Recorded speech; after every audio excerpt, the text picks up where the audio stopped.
propose de faire un petit point sur la sérotonine.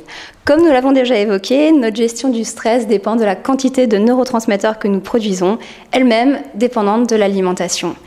La sérotonine, c'est notre antidépresseur naturel. Autant dire notre hormone du bonheur ou notre hormone de l'humeur.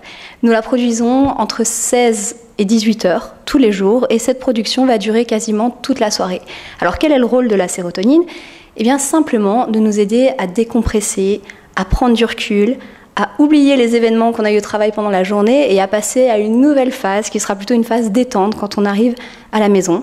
Cette sérotonine va aussi favoriser l'endormissement puisqu'elle va nous aider à produire notre mélatonine qui est en réalité l'hormone du sommeil. Alors que se passe-t-il quand on produit mal sa sérotonine ? Eh bien, on va avoir des conséquences, surtout en fin de journée et surtout sur notre humeur. C'est-à-dire qu'on va devenir très irritable, très impatient, très nerveux, voire légèrement anxieux. Et on risque aussi de souffrir de compulsions, notamment des compulsions sucrées, et d'avoir également des troubles du sommeil.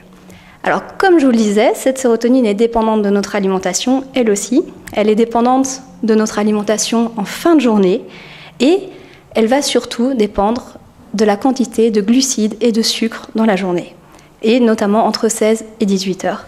Donc, quand on dit ou quand on pense encore que le goûter est réservé aux enfants, eh bien détrompez-vous, le goûter c'est pour tout le monde et encore plus pour les personnes qui stressent. Alors que prendre maintenant au goûter ?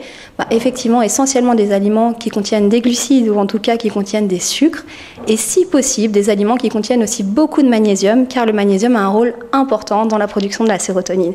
Donc pour un goûter parfait, si je peux vous conseiller, essayez de vous orienter vers par exemple 2 aliments types comme la banane ou le chocolat, qui vont entraîner une très très forte production de sérotonine.